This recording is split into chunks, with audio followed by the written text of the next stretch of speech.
if we could take food waste and cut it in half in the US, that's a $75 billion economic return. It's so sloppy. It feels so lazy. It feels so, you've got this precious food that we're just mishandling. Okay, greenhouse gases. Okay, let's just look at that a little deeper. It's pollution, right? It's polluting, and it's wasting, and it's depriving of people eating well. Right. And therefore, if they don't have food, they're going to reach for the cheap processed food. So then that becomes kind of this double-edged sword of, okay, this food you're not getting that is being wasted, that now you're spending your money on ultra-processed food that's not good for you, and it's just this crazy cycle.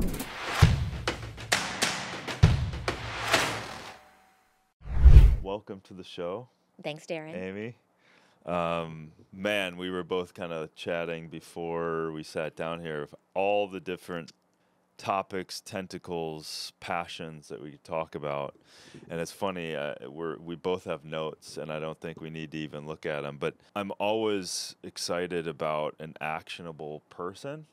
And you are like, in the time that we've gotten to know, you're just like full on action, not only from a physical standpoint, but from literal creating of a company based on a problem, generating into a solution, which we'll get into what the candies and that all of that stuff is. So let's just go a little bit through a couple things, and then we'll kind of circle back around to the little bit of an origin story. For me, when I talk about the world and climate, I often don't say climate change anymore. And the reason I say that is because I like to drill it down into the actionable things that most people can more understand.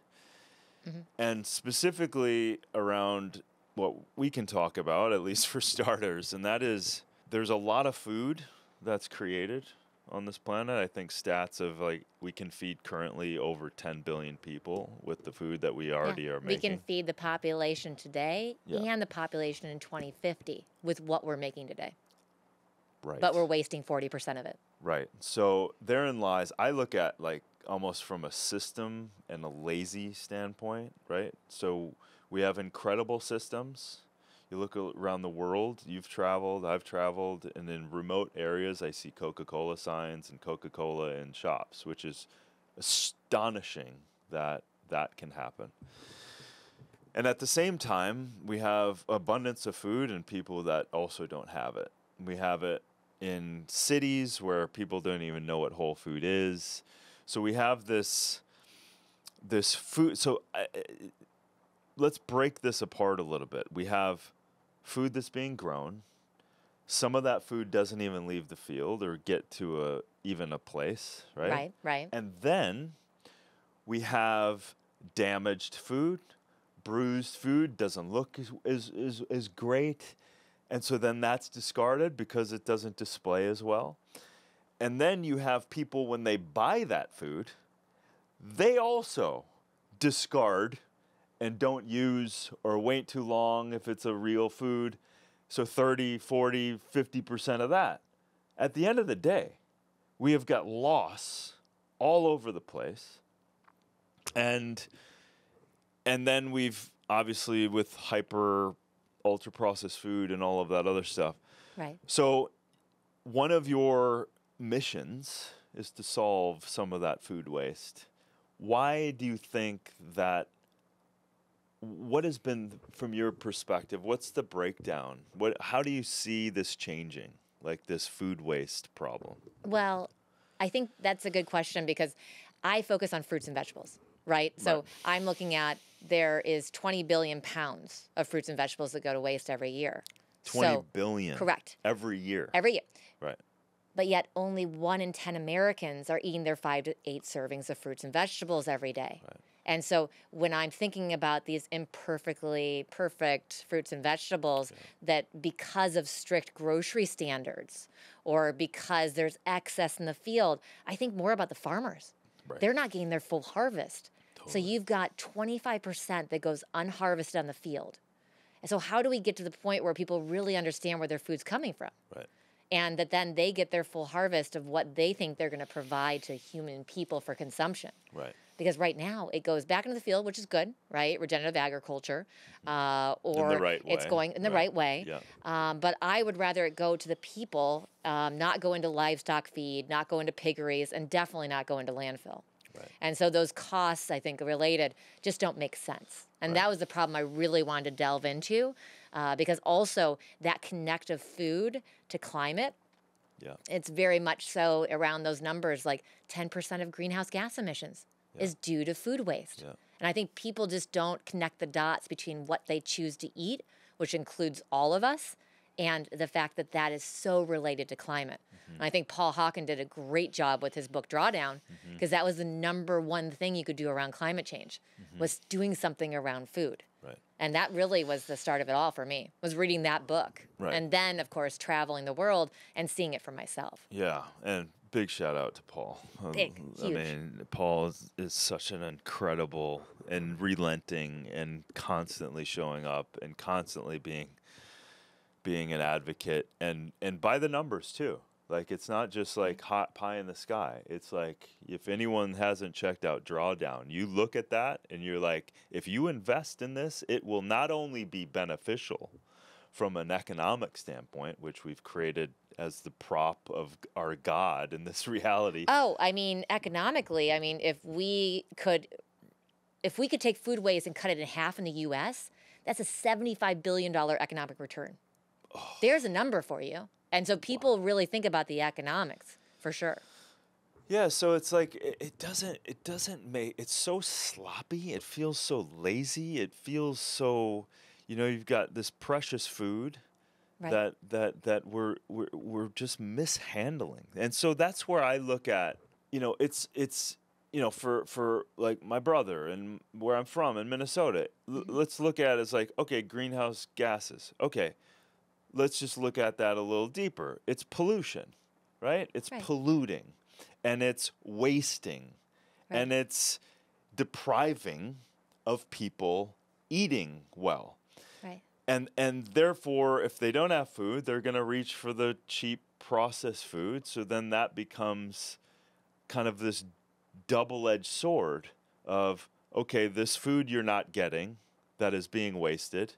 Right. That now you're spending your money on ultra processed food that it's not good for you, and it's just this crazy cycle. Well, and I would rather companies focus on what's happening around the food that they're creating. Yeah. So when I look at the data analysis and I say, okay, if I've rescued this many fruits and vegetables, what does that mean about saving the amount of cropland? What does that mean in regards to the millions gallons of water I'm saving? What are we doing about the air? So I think those things, if people could focus on that, every company, that's out there is doing that, rather than calling me and saying, hey, we have this many millions of tons of leftover fruits and vegetables. And for me, I work directly with farms, not corporations. I don't need the leftover lemon and orange rinds. I want the nutrient-dense beets, carrots, squash, sweet potato, because then we can provide that in whole form, and people can understand that from an ingredient standpoint on a nutrition label, rather than all the fillers and sugars and flow agents that go through manufacturing. Because that's the problem, too, is the equipment is made in a way that can only handle things if you put the right things through. Yeah. So we're ending up with a lot of that extra in our diet. That is so true, right? From the nutrition world, and now the food world, really, with our barukas and stuff, you start finding the limitations within the processing, right? Right. And it's like you're simply, and then let's unpack that a little bit and what you're doing, because you're taking this waste stream. I mean, just astonishing amount, 20 billion tons of food that is just. Oh, just fruits and vegetables. Fruits and vegetables, yeah. Just the fruits and vegetables. I can't even imagine what it is for everything else. Oh, God. So you're taking a bit of that, and then, let's figure out what we can do. Like, so let's get into your story a little bit. so then people can have an understanding of where we're going right now. Because where we're going right now is you have created a solution of a DNA that you have in you, Yes, yes. right? But you didn't go about it in the same way, because you went about it in seeing this problem and trying to rectify the problem, but also providing something better in the population than not, right? But that was also from your history. So let's talk about your history of the candy world, the Willy Wonka I'm not world. the usual guest on your show. You are I mean, not. to have somebody from the creating the modern day Willy Wonka world, right? But yes, my family comes from candy. So my grandfather ran the Spangler Candy Company. We're the world's largest lollipop maker, 2 billion dum-dums a year, along with all the other nostalgic candies. But I'm the great-great-great-granddaughter. I'm the disruptive, innovative one that went out and did 7 Ironmans and was focused on ultra marathons and also being an environmentalist and wanting to change the world.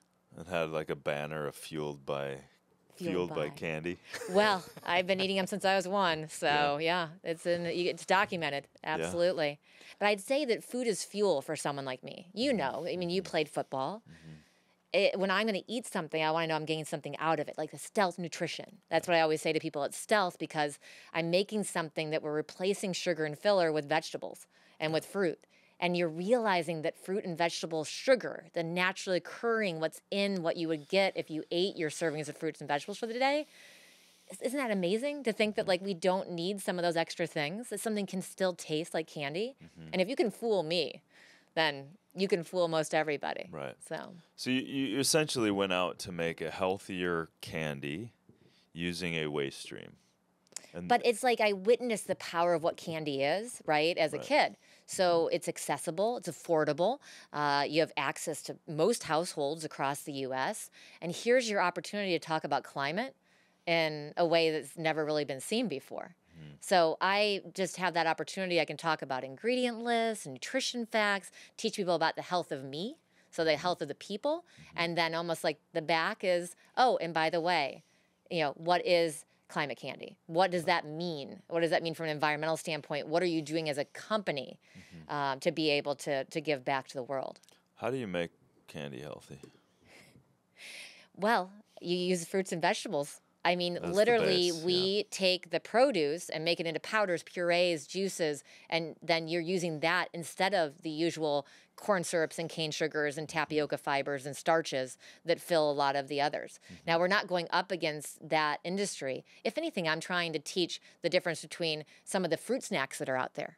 Because unfortunately, most of the fruit snacks that are in our schools and universities, and people think they're doing a good job, right? The front of these packages have pictures of fruit. But I've even seen some of those run through my family's candy company because the majority of it's made out of cane sugar and tapioca fiber and corn syrup.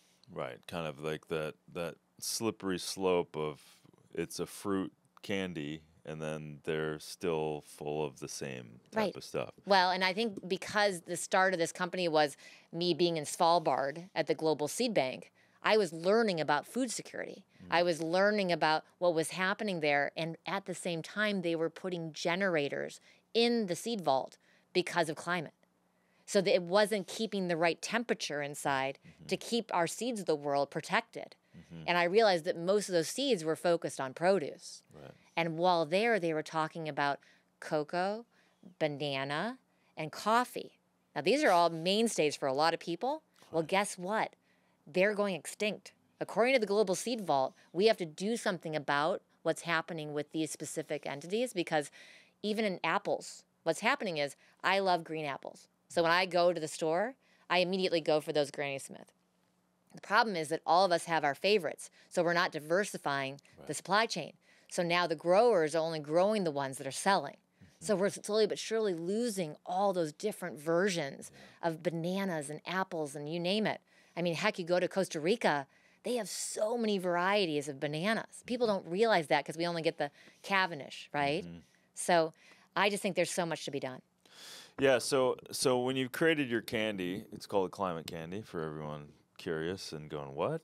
Yeah, it's literally called It's climate in the change. Urban Dictionary. We made it a real Is it? word. Oh, yeah. Really? Wow. Yeah, we put it in, and then it got approved. It's amazing. That's amazing. And so how many fruits and vegetables can you get into like a serving? Well, one serving is one serving of fruits and vegetables. So 1 ounce equals one serving. So when you go through the airport and we're in the Hudson News, you can get a 4-ounce bag and eat 4 servings of your fruits and vegetables. Now, And they're of course, literally fruits and yes, vegetables. Yeah. but I, of course, don't want people to eat candy in replacement of produce. I Right. would rather this be the key moment where it teaches them, oh, I might actually like sweet potato or Right. beets or carrots. Right. And so I've gotten in fights even with some of these grocery stores where I'm like, no, don't put me in the candy aisle. Put me next to the root vegetables. I want to teach people that they may like some of these produce and they can also eat the candy too. That's funny. So what was the moment for you when you decided to, because in all intents and purposes, you didn't have to do this. Kind of do whatever you want. Where was the moment for you that you were like, you had that view of the world that was like, okay, there's some issues, and then what was that journey like for you to really kind of take this on and try to make a change? Well, I had been working on Live Earth, and Vice President Al Gore and Kevin Wall founded it, and Pharrell was their creative director, and they started in 2007, and they do these global concerts for change. Right. And I was involved for the Paris Climate Change Treaty in 2015. Oh, wow. So I was heading up global partnerships. And we were trying to get governments, nonprofits, for-profits, and the global citizens of the world to get behind a petition campaign so that all the 193 world leaders for the UN Climate Change Treaty Summit in Paris would sign the treaty. And I remember going out to all these groups, and we tried to get them to have the same petition. And you had all the right people in the room, but we couldn't get them to all say yes to it. So we finally had to get them to just sign for 4 words: take climate action now. That's all we had to do because we couldn't get them all. They were all disagreeing about what it should focus on, and that's what we did. And then after that moment, I realized I was doing something at such a high level. You know, what are we doing with these world leaders? And I felt like we've got to do something that's actually at the consumer level, that works with those global citizens. We can't just do a concert with musicians and talk about it and then go in with the treaties. So I think it was that moment in Svalbard when I was learning about the Global Seed Bank and what was happening up there with climate. And I was just literally out there cross-country skiing because I couldn't run every morning. So literally, they gave me cross-country skis because I didn't have a license to have one of the shotguns on the back of me. They said, good luck with the polar bears. So they made me stay in this pink zone. So there's a zone around Svalbard, and you don't leave the pink zone because then that's where all the polar bears live. And so I was looking around at all the other cross-country skiers and realized that everybody else had a gun and I didn't. So I remember asking one of the people on our trip, his name was Thor, by the way, which I thought was perfect. And Thor told me if I ran to a polar bear with like the group, if with him or others that were like the security, that they would, you know, make a large noise and see if the polar bear leaves, and we're good to go. If it doesn't leave and attacks, unfortunately, they would save the polar bear, not me. And I was like, this is so interesting. And they said, well, the polar bears are seen as unicorns here. Like we believe that we need to save that. And I remember thinking, I was like, maybe it's not a good idea that I should be out cross-country skiing, but it was something I need to do every day, you know, to get some of the energy out of me. So. Wow. Yeah. So it's one of those stories. So yeah, it's a very different origin story, I'd say. So it was Thor you thought was going to protect you when in fact Thor wasn't going Thor was going to definitely take care of the polar bear. Yeah. You know, this is such a, you know, it's a wrestle I have all the time. So I'm going to step back or sideways or whatever, but I told you that, I think I told you this before, like I listen through where I'm from.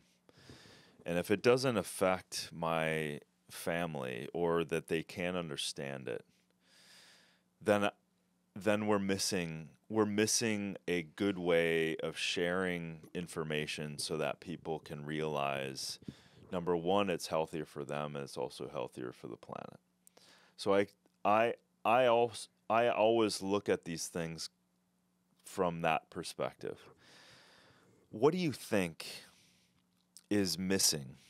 because you still have people going, you can make arguments all over the place. I just go, I go into, we are doing things that are creating harm, right? Period. Right. The biggest effect of that, it's not my expertise. I can see if we're making clothes, I can see the chemicals going in the stream. If we are having literal food wasting in a field, that's methane and that's polluting. And if that's then the factory farm downstream and glyphosate, that's just horrible systems that are absolutely affecting acutely those regions, those people, that air, that water, and of course, just do the math. Mm-hmm. There's a lot of us. So that's kind of where I look, right? I kind of go there. So I'm curious from your perspective, what are we missing in terms of getting, because you just said, and that's what kind of got me thinking. Right. Governments and leaders can't even come together and go, this should be bipartisan, we should do better, and this is a healthier way to live. Let's just be simple. A healthier way for our people and for the world. Right. How is it that we can't agree? And because we can't agree, is that because of other interests, vested interests that they're pushing ahead of what really is the matter? What do you think is the issue here? What do you think is keeping us as governments, as people? Because you can pull someone aside and goes, I don't believe any of that stuff. It doesn't affect me. I'm working 9 to 5. I can't think about all that stuff. I have no resiliency. So I guess my question is, it's not an easy answer, but what do you think if you had an ability to step into and speak to as many people as possible, what's the best approach to get everyone on the side of doing better? Well, I love this question because it's like you line up your professional endeavors with your own personal histories, right? Yes, I've got mine. Yeah. I have my interests, beliefs, etc. So I know why I started my company. I know the product aligns with that. And when people ask me why I started the company, I can align with that mission. Right. So I think I determined I wanted to make a positive impact. People have to decide for themselves like how they want to make their impact in this world. Yeah. We're only here once type of thing. And I think the business is very consistent in that way with like personal goals and dreams. So because the world is so complicated, I think there's a lot of people that look at, okay, there's only so much I'm going to remember. There's only so much I can do. And so when I think about this great product I'm bringing to the world, if people can't understand the idea behind it, they can't understand that there's a solution to a problem, they're not going to buy into it. So you really have to simplify. You really have to differentiate and have that unique power that wins over people's hearts and minds. Right. And so you have to be a really good storyteller. And so that's why I was willing to look at this from a different perspective, to make something like an affordable, accessible candy. Right. Like no one would even think that that is what would have to do with climate. Right. But it just gets people thinking. And so that's what I love is like the curiosity. Let's let people be curious and let them know that they can do something so simple. So it's not like back during the Inconvenient Truth days, right, where Vice President Gore would have his slide deck and, it would never win the awards it did from way back when, right? Because today, everything's really quick. You got to have that 1 minute video, that whatever seconds of a TikTok or whatever it may be. And I think that's why this works, because people feel like they can have an effect. So that would be my answer to that. It's very broad strokes, I know. No, I think it's very powerful, because if you drill it down, your model is very simple. You have obviously you have an acumen of candy in your lineage, right? So it's like that. Oftentimes people, what's my purpose? And oftentimes they don't look around and stare at what's already staring at them, right? So you're coming from Oh, that it's place. full circle. Yeah. I never knew I'd be in this business. Right, Are you right, kidding me? right. I was going to run for office someday. I was Right. going to be in Washington, D.C., make all these policy changes. So. But the simplicity is you took something that you knew literally as a young person. Right. And then you saw this blaringly huge problem of unnecessary waste. And you brought that and built that into your model of getting out candy in a different way and saving, let's call it straight up, detrimental loss of food, pollution, everything else. And Right. you're and from that perspective, it is very simple. Like, Yeah. You're just helping the farmers. Yes. Literally. Yeah. You're just bringing what they want as a full harvest to the people they thought they were providing for. Right. So I think there's only, 2% of Americans now are farmers? Yeah, That's a 2%, crazy number for me to even think about. Used to be 90+%. Exactly. Yeah.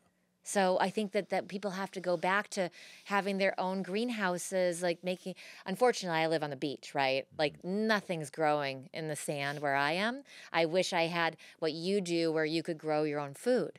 If more people would look at their lawns and say, I could grow my own food, imagine where we would be today.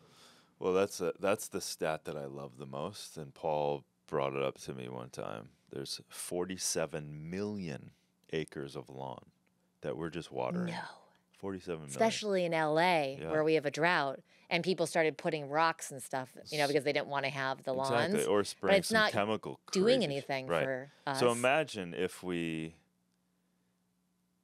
even half of that, Right. our food security and locality would be like healthier, better, fresher, accessible. Just I know certain groups in LA have enrolled most of their blocks into growing food, and it's amazing when you follow nature, because nature is so abundant that you can't eat all your tomatoes anymore. So you get to give them to your neighbor, and your neighbor now has so much arugula and basil that they can't eat it all, so then they give it back. And now we have a social situation where you're getting to know your neighbors again. Exactly. And it's so good for you from that standpoint that I think that's what's happened too, is everybody is enclosed in their spaces and they don't realize they need to get out in nature, get out to know their community and realize they can share. I mean, I'm Danish. I mean, there's groups in Denmark, in Copenhagen, where the families on certain blocks, they pick which days that each one's doing dinner, and they're all providing for each other. Amazing. I wish there was more of that here. Or you look at these different blue zones around the world, and you realize that people living longer have those social groups. It's not just the food they're eating and the exercise and all the things that we're told, but it's also that social time. And being curious and learning from others. Totally. Yeah, that's so important, and I think that fabric of, I was just at an event last night with Livia Firth. Oh, fashion, green carpet awards, absolutely. So she's the big events tonight, but I went to 2 events, and you'll love this. Okay. So the Candini family creates the blue jeans, created the first elastic jeans. So I think Alberto Candini. So he was hell-bent on creating a real rubber elastic for their jeans. He did that. Okay. So he kept going. Natural dyes, da-da-da-da-da. So then he was like, well, how do I cycle this thing as a true cycle? So the end of life, what do we do? But if we start with nature in mind, without the chemicals, then we can actually then potentially do something that is less harmful. So then those communities will keep the nature because they'll realize the economic return of keeping those things living, because they can then utilize some of those pieces of the tree or whatever it may be. Totally. Right? So they whatever maceration of the old genes they did, they gave it to Livia's permaculture brother, who's manages I think it's close to 100 acres. And so they tested. They put chewed up genes in the soil, testing all the soil. The soil was actually, the mycelium network started to increase. The tomatoes, it retained more water.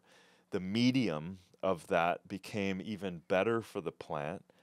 2 nights ago, we ate the tomatoes that were grown from that full cycle, right? So those kinds of things, when thought out and from the beginning, but if you break the cycle, as you know, if you break the cycle and introduce some sort of weird flow agent or weird thing, if it's a food or whatever, a flavor or artificial something. Or just what's in the soil. Yeah, then it breaks the whole thing. Yeah, because here's the problem is that the depletion of our soil, what our parents ate that was the vegetables of the day, is very different than what we're eating today. We aren't getting the same numbers of different minerals and vitamins. Totally. I mean, I even go to Europe, and sometimes the fruits and vegetables taste completely different. Yeah.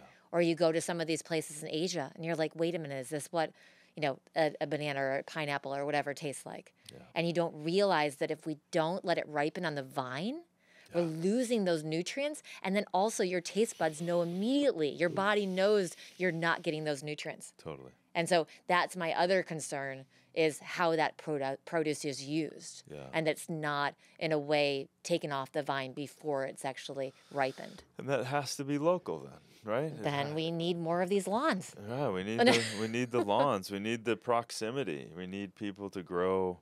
Schools are doing it. Yeah. Even up here in Malibu, I know there's some schools where the kids are learning because their lunch program is around some of the foods that are in their greenhouses. Yeah. And so they're literally realizing the difference of, okay, I've made this, and now I'm feeding it to the class, and I was part of that whole system. I love that. Yeah. I mean, you're someone that you see something. How do you, I mean, you're fully focused on Climate Candy, right? Correct. Yeah. And what is the biggest challenges? What are your fully exercised? What would you like to see Climate Candy doing? Like how much extra food waste would you like to consume? Like, what's the goal? How many fruits and vegetables can we rescue? Yeah. I mean, that's really the question. So every year I try to put together the data. So then when we're working with the Googles and others of the world, that becomes part of their impact report. Yeah. I mean, how great would that be that as they're buying for their micro kitchens and they're buying snacks for employees or schools are buying, all of a sudden every resource that they're bringing into these locations, they're able to educate around health of their employees, right? Getting their fruits and vegetables. But they can also say at the end of the year, this is how many fruits and vegetables we've rescued. So I think all in all, it's the combination of there's seasonality around fruits and vegetables. So guess what? You're not going to always get certain fruits and vegetables throughout the year. And understanding ingredient lists and nutrition fact labels. It's unbelievable to me that people don't look at the back of the packs or back of the food they're eating. I mean, in an apple, one apple is an apple, right? So it's like one ingredient. I would like to see more and more people eating those fruits and vegetables. I mean, that's really, in the end, my mission. Yeah. The goal is to rescue as much as possible. It's also teaching people to get their 5 to 8 servings every day. Right. What's your eating like? I'm plant-based vegan. I've been since college. I found that I could recover better. I didn't have inflammation. I could literally do an Ironman triathlon, and the next day I could be out running. I could do an ultra marathon and run 50 miles across Catalina Island, and then a few days later I was back running again. And I think it literally is because of the nutrition that fueled me. It just worked. And I knew that you had to, obviously, when you're doing Ironman, you're eating every 45 minutes. So you better know exactly what food fuels you, because if not, if you don't get the right nutrition before you swim and after you swim and every 45 minutes on that bike ride of 112 miles, you're not going to be able to run that marathon at the end. You're going to get bonked. And so I figured that stuff off really early in life when I was doing those. Right. So yeah, you put yourself on the learning line pretty quick of what your body needed and listening at that level. I mean, I did 7 Ironmans. I think whatever I was trying to prove, I think I did. Wow. I don't know what it was. But I really enjoyed like having a goal in mind and training towards it. And now I just run like 10 or 15 miles every day. I get up at 5, and I figure out like what's happening in the world, in Europe and East Coast, and then I can get on my run and feel like people are already working for me, and then I'm back at it, for the rest of the day with work. So With your plant-based journey, it's certainly, as with, I think, just being human and eating, we all should be conscious of what we're doing, right? right. You're not just shoveling ultra-processed food and calling yourself a vegan, right? You're Oh, there's eating. a lot of junk-based vegans Yeah, for there's sure. a lot Yeah. of ultra-processed even food that is Quick fix. quick They're fix. like, Yeah, oh, I take this pill, I take this powder. yeah, I mean, you and I, we've been to ingredient companies. It's like they're using micrograms of something, and they're like, oh, it's got 1,000 different fruits and vegetables in it. I'm like, oh yeah, a dusting. Right. That's not Yeah. getting you there without another format of fruits and vegetables that are whole. right. I mean, you're incredibly active. Maybe not doing any more triathlons, but what's your daily kind of consumption look like? Your eating. I mean, I definitely, for me, it fuels me throughout the day. So you have to eat 30 minutes after any form of exercise. And so I'm getting that smoothie in the morning. I'm eating legumes and nuts and seeds and fruits and vegetables throughout the day. But I also believe that you need to stop eating at some point in the evening. Yeah. And I think too many people eat too late in the evening. Yeah. So I'm one of those people like, I think when we were together last, I was like, I gotta get dinner. It's 5 o'clock. Totally. I'm like, I know that's more of a thing that people do, but that are older. But I think that that's so smart because then you've digested the food before you go to bed. Yeah. And I think sleep is so important for you not only to live longer, but to look younger, all of that. And so that way, then I feel like by the time I'm in bed, because I get up at 4 or 5 in the morning, that I'm okay, at 9 o'clock to go to bed. My body's not still trying to digest the foods from the day. 100%. But I'd say it's that combination of fruits, vegetables. I mean, I literally eat so many nuts, and you'd think like that's so many calories, but that's what fuels me. Yeah. And so I need that. Yeah. Yeah. Now your favorite got to be Barukas, right? Oh, they were amazing. I mean, I can't believe you even gave me 2 bags because the cocoa, like the chocolate, it's just like you just keep eating. And you're like, all right, just finish the pack, good to go for the day. Yeah. So amazing. More people need to know about this Brazilian nut. I actually have been all over Brazil and I had never heard of it. It's like a secret that they're not letting out. It is not well known, and it's labor intensive. You got to let it fall. There's no growing of it. There's no farmers doing it. Right. So it's as with anything new in the world, it's requires a lot of time and energy to make these things happen. Why does it have to be branding? Like I hate the idea that it has to be like, oh, well, was it marketed well enough? Do people know about it? Yeah. And I wish there were just more ways to communicate that these things exist in the world. What's the biggest struggle so far with climate candy?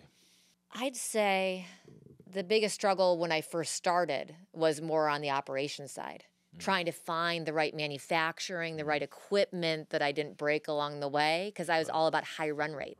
Because for what I wanted to do and working with schools and hospitals and corporations where I felt like there was a bigger effect in the world and government, things like that, I knew that I needed the high run rate. Yeah. And so that's always been something for me. And then the quality assurance. Got to make sure you're working with the right groups because, we can't have our own factory yet. I mean, that's something you can do down the line. So I have to depend upon that I'm in these, SQF audited facilities. I make sure that we're with the right groups that are already working with some of the Fortune 100 companies anyway. And because I know enough to be dangerous, I've talked my way into a lot of factories I probably shouldn't be in that usually don't work with startups. And I think that's what's helped in having a family expanding their candy company that's been around for so long. There's that credibility because they've been so good to people with what they do that they know that I have that same idea in mind, right? I'm not going anywhere. I'm sticking around. I'm doing what I'm doing. What is your family? How do they embrace this for you? Oh, well, see, the thing is, this generation that's like running the company, et cetera, Oh, they weren't around when it first started. right. So they're Of watching course, this yeah. and they're like, wow, this is crazy. Like starting a company. Imagine all the things you have to do as a brand. Right. Operations, marketing, sales, bringing people together on the West Coast and East Coast. What are you doing to expand globally? I mean, there's so much to be done. And I think every 30 minutes I'm wearing a different hat. Yeah. You know, it's almost like you're the Wizard of Oz, you know, pulling the levers. You're like, and on this call, I'm the salesperson. Oh, on this call, I'm biz Right. dev. Oh, this call, I'm marketing. So it makes it really interesting. If you had to pick 5 of the top things that we need to shift in our society to make the greatest impact, it doesn't have to be 5. I'm just making up a number. People love top 10 lists. Yeah, they love top the, 5 the, lists. the best, the top 10, the top 5. But if you were, let's give you the Surgeon General.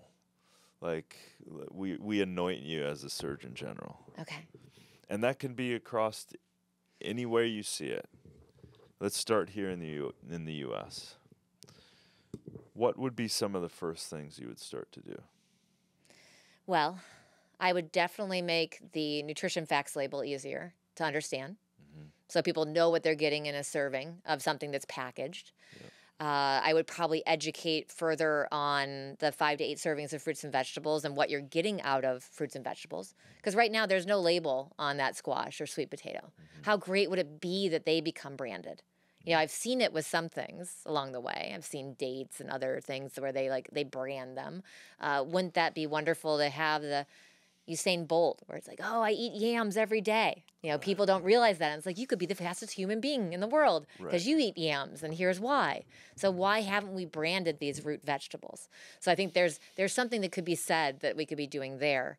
And then I think I would work very focused on with farmers. I think I'd try to bring things back to agriculture and make people realize what they're doing to soil, what they're doing with water, what we're doing with the air, how that affects human health. So I think there's so much you could unlock if you could work directly with how we're getting our food. Yeah, that's a... Well, and I have to say, I did travel a couple years ago to Nogales, Arizona. Have you ever been there? Mm-mm. So this is where 2/3 of produce for our country comes over the border from Mexico. Now, I don't utilize any of this fruit and vegetable, but all the logistics trucks come into Nogales. And I showed up there with the group Refed. They're very focused on anything that has to do with food waste. And they were trying to figure out how they could make it an economic development zone and provide jobs because there was so much wastage that was happening because the logistics trucks weren't getting over the border in time. So when they didn't get to the place in time, then they got pushed away and told, you need to go and spend money to put it in landfill. Or we watched as they dumped it in the Rio Grande. So you're literally watching perfectly good tomatoes just floating down the Rio Grande, and then the truck just goes back to Mexico to pick up the next load. And so that kind of showed me what was happening just across the border, which was U.S. property of our fruits and vegetables, of things that were feeding the rest of the country. And I think there's definitely something that could be done there. So I think there's a lot of things I would do if I was that like key leader. But I think I'm doing it by creating a business that can be a proof of concept for others to replace sugar and filler in their foods and show that it can be done and that people will like the taste of it and that you can utilize fruits and vegetables. Yeah, I think it's people not realizing that it's a source. It's a source of a great ingredient that is just being wasted. Right. You know, there's a chip company, small chip company called Pulp Pantry. Have you heard of them? Yes, I do. Yeah. I know it. Yeah, I talked to them, and the chips are great. And again, food waste and we both won the Google Single-Use Plastic Challenge. Oh, you really? So yeah, we were at Google in October of last year on Halloween, which they actually apologized to me. They're like, of all things for me to have you, like literally to have me there because I was so concerned that our house in Hermosa Beach was going to be toilet papered because the kids depend on me. I give out so much candy because I've taught all of them to bring pillowcases to my house so we can fill their candy. So I wasn't there. Gosh. And I was at Google. for this challenge, for their food lab. And so, and then it was great because then I got to teach those that were at the food lab about what Halloween means. And that we go through hundreds of millions of packages of candy and what that means from a plastic waste standpoint. But I think what was great about working with Google was they pushed us to look at the circularity and say, okay, what are you utilizing? What is the packaging? Is it plant fiber? Is it compostable? Can you do bulk? What does it mean to use post-consumer recyclable? So I really want to look at how are we eating our foods? What is it touching? Because I'm looking at microplastics and so much, especially living near the ocean like we both do, and what's ending up in that ocean. Because we all know that in, what they say, by 2030, there's going to be more plastic than fish in the ocean. Yeah, because that's crazy. We're producing more of it and taking more fish out of it. That's just a horrible stat. That's a horrible stat. It's like that alone tells you the imbalance of our effect in the world. Yet we're spending money to figure out what's happening in space, but we're not looking at what's happening in our oceans. Yeah. And I wish more was done to look at all the resources we have right here. Yeah, and we'd know so little about the ocean anyway. So I it know. might as well be space. So why don't we learn a little bit more and also just realize that you're polluting it? It's just that simple. Yeah. What are your thoughts? So two questions. Just on I want to talk about the packaging, what you're seeing in the advancements, because unfortunately plastic is so good at its job of barrier sealing and safety of food products and supplements and all of that stuff. And are you finding any changes in that? And then the other thing is the responsibility of I don't know if it's a tax or the responsibility of the container, the life of that container. Should that fall on the corporation, the company, that if I produce this, i.e. Coke bottle, and it lives for 1,000 years on this planet, do I have some responsibility there? So 2 things. Packaging, have you seen any advancements in that? Have you looked into a possibility of the change? Sustainable packaging. Yeah. Yes, I think that there's definitely ways you can use craft paper for food. I think that we've been doing that with our 1 ounce because that's used in corporate workplace. So it has a turn that you don't have to worry about the shelf life stability. Right. And you can get forest certified sustainable. So you know you're using the right ones, and that can be recycled. Now with compostable, that's a tough story, right? There's certain places, there's only 150 locations that you can drop compost. And so you're looking at more of the West and East Coast. So if you're like us that do some national contracts, I have to really look at the sizes and what we're running through the factory and say, okay, well, if this goes to Hudson News, it's going national. So we're not going to be able to do that. But if it's going to something that's West Coast or East Coast, there may be that opportunity to do this type of packaging. And because we're a startup, we can iterate all the time. I mean, we're always changing what the packaging says. How do we educate people more about what's inside? But also, we're always changing and iterating on the type of packaging. Now, I wish that there could be ways that people could completely get rid of the plastic waste and do bulk. Now, we started doing some bulk in corporate workplaces because our candy, because it has rice flour around the outside, it's not used in the actual format, but to go through the large 100-foot-long equipment, we use rice flour. You can't taste it, but it literally just helps. Now, it works in the bulk machines. We're the only candy that doesn't stick together. Oh, wow. So instead of all those gummies where, the gummy vitamins, after about a month, it's all stuck in the corner of your bottle. Right. Well, ours doesn't have that problem. And so I think that if people could get to the point of the bulk and then they get the carrier sent back to them, they refill, send them back, that would be amazing, wouldn't it? Yeah. What do you think what's the best thing the consumer should look out for other than, like you said before, looking on the labels? How can there be more proactivity as a consumer with some of these products so that they realize it's not going to be so inconvenient, but what are some of the things that people should know about?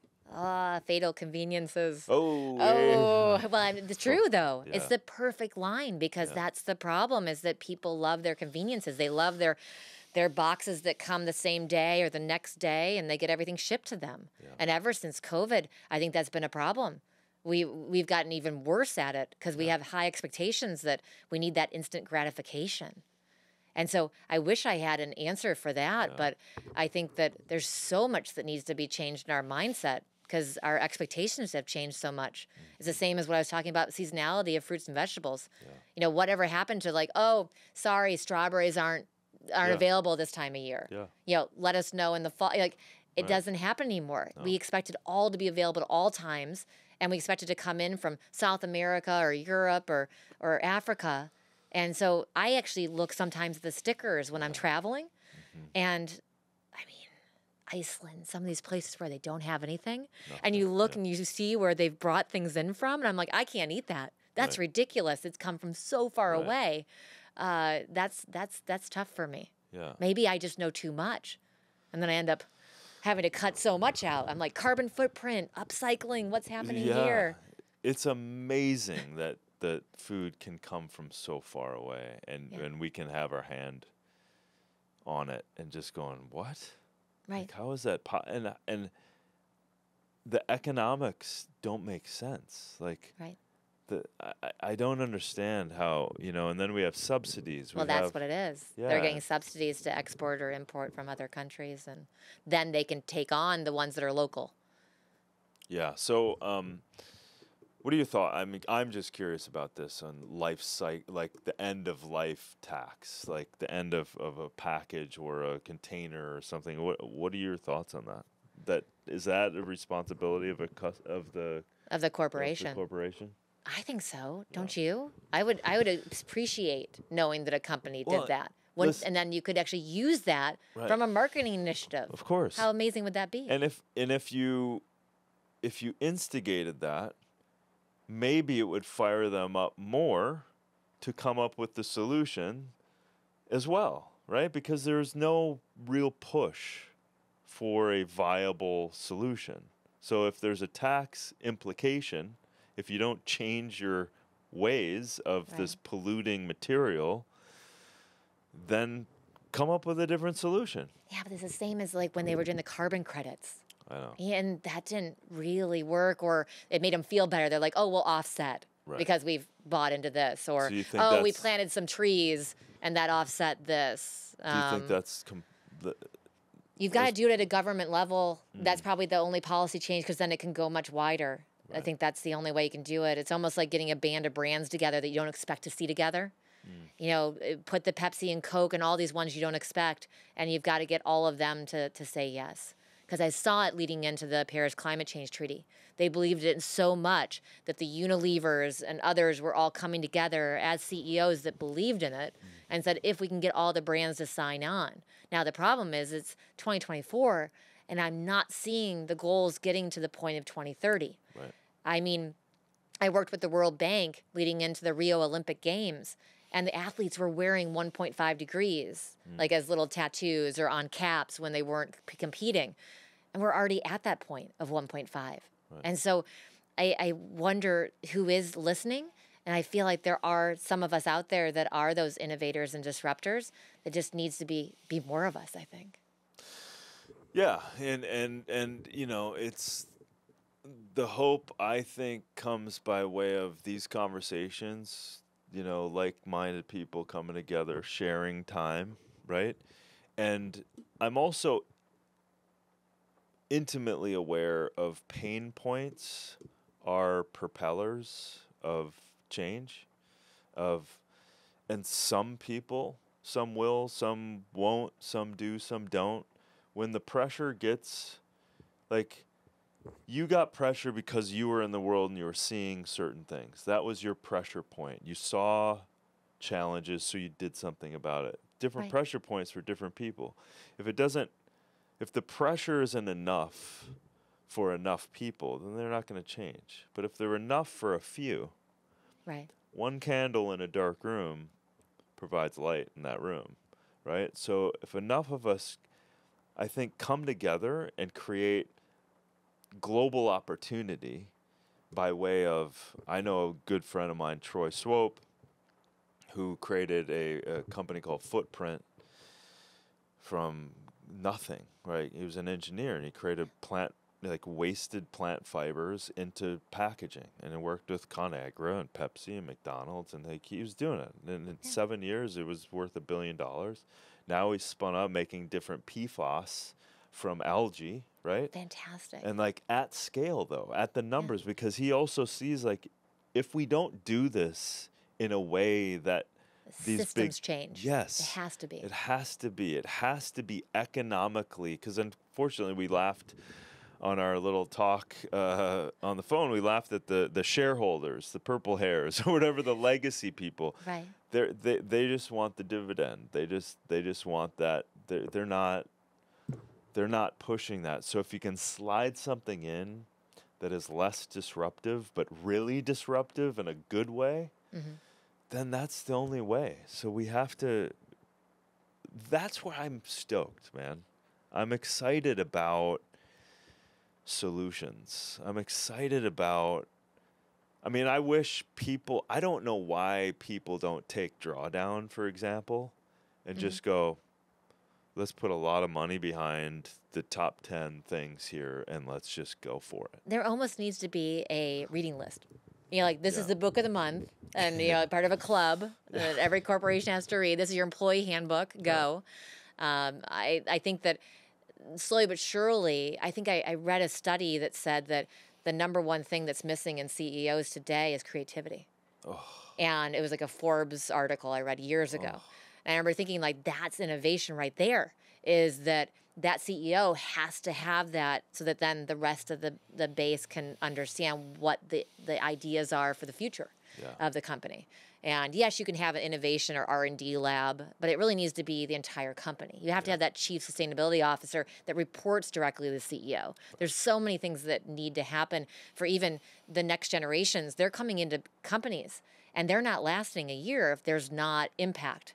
You know, within that company. And that's been the biggest challenge, I think, for companies today, is they're realizing that having to deal with the turns of employees and having to retrain is so costly that they've got to do something that shows that themselves as a company are doing something for the planet.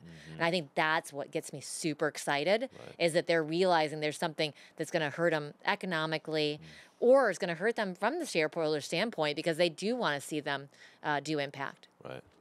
What are you most concerned about right now?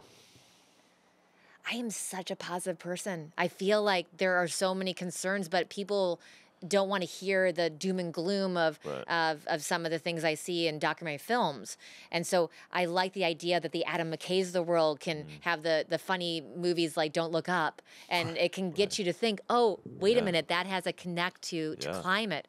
And I think that I'm so excited that there's more and more people that are putting it behind the refeds and the nonprofits out there that are doing something on climate, but it doesn't have to just be a nonprofit. It can be a for-profit company.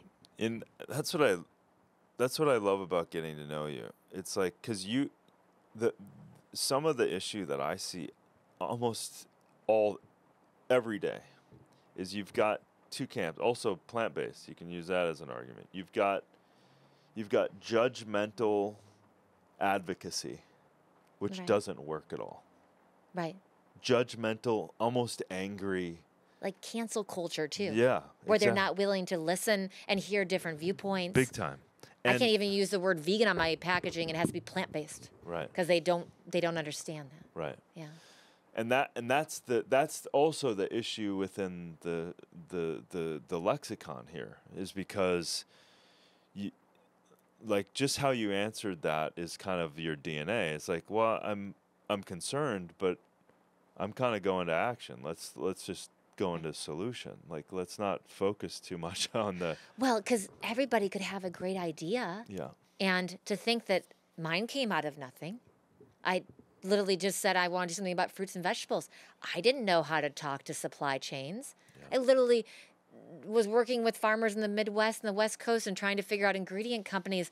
And then I think I called over 200 factories and co-packers to see if anybody would work with me. Anybody can do that. Right. I'm not, there's nothing special about what I did.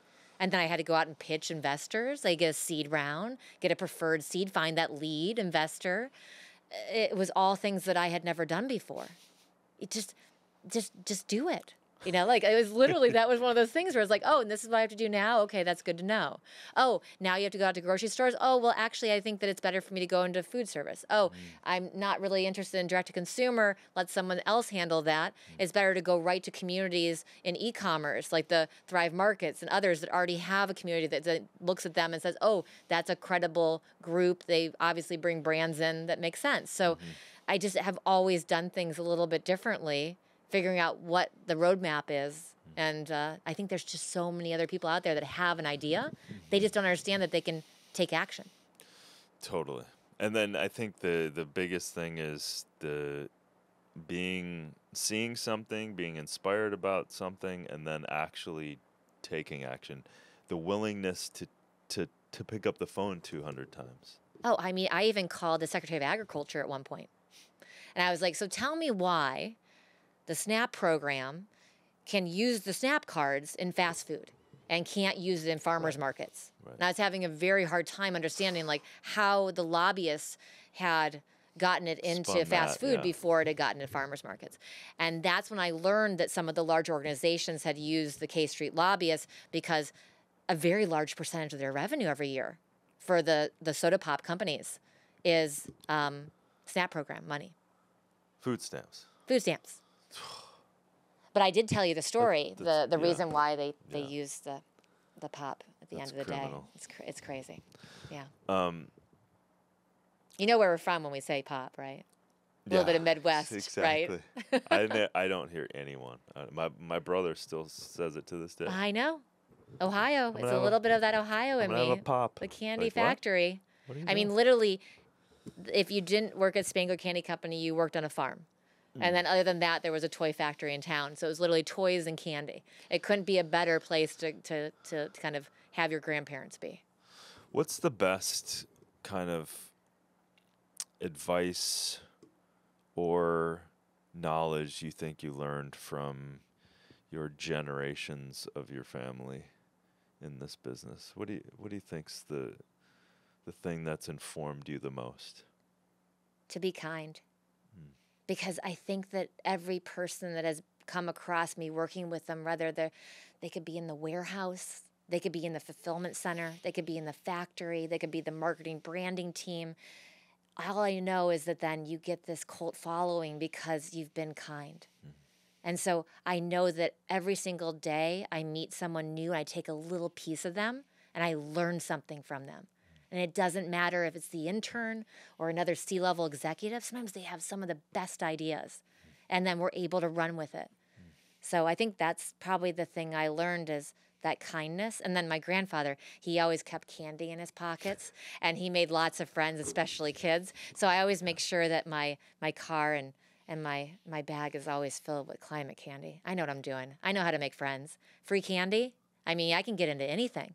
I mean, the number of green rooms at conferences that I should not be at. Like literally, we were at the World Economic Forum in Davos because we could get in the green room with candy. Like, it's ridiculous. Like Aspen Ideas Festival for Climates in Miami next week, we're in the green room. It's like, we love that we can be in these rooms and I don't even have to be there. Right. I just send candy and the candy can tell the story because the front of the pack tells health of me as health of people, and then the back of the pack tells health of we as the environment. And it's been a wonderful journey. Amazing. You're awesome. You're awesome. Part one. That's part one, because I think you have a lot more to talk about. We have got so much to talk about. I think we started the recording before we knew we were recording, and I think we had another talk before we even walked in this room. Yeah. So. Yeah. Well, there's a lot to do, and there's a lot to do with fellow warriors who are willing to do it. And so, of course, it's part one.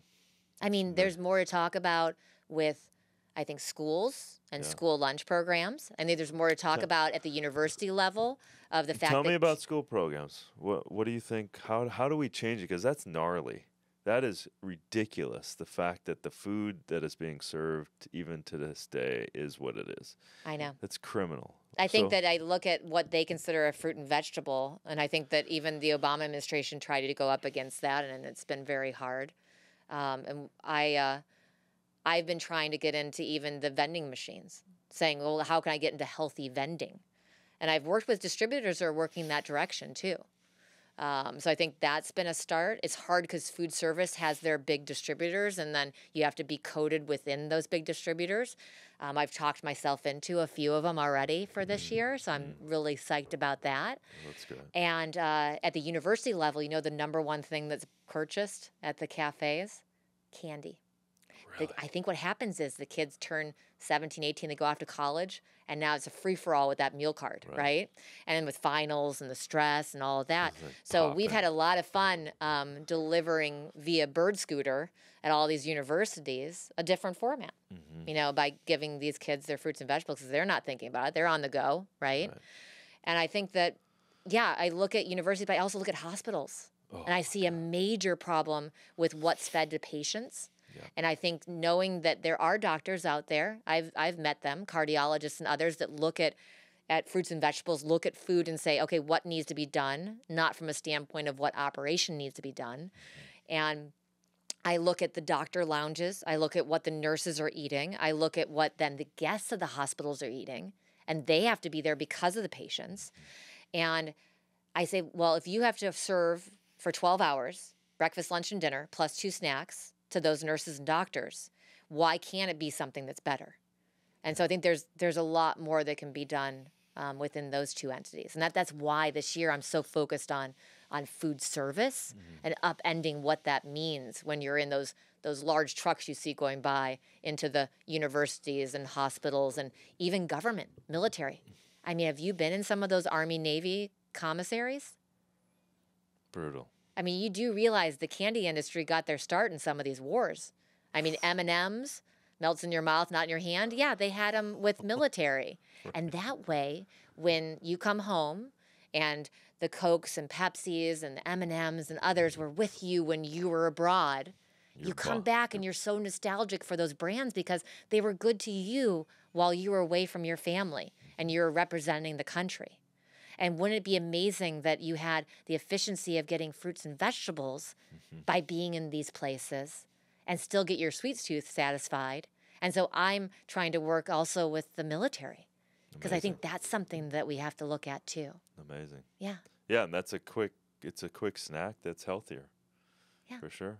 And in a way, I feel like it's just the more humanitarian thing to do because I've seen it with the Red Cross and FEMA during disasters and what gets served and that they have to have a certain allotment because they have to have enough for that community, like what happened in Haiti and other places. And people do feel like they want to give back, right?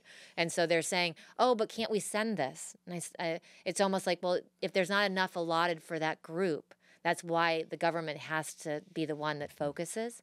Because if not, it's going to end up in a warehouse somewhere and it's not going to be distributed because there's not enough to go around. Yeah. But it needs to be something better for them that is going around. Yeah. Well, those are some big, I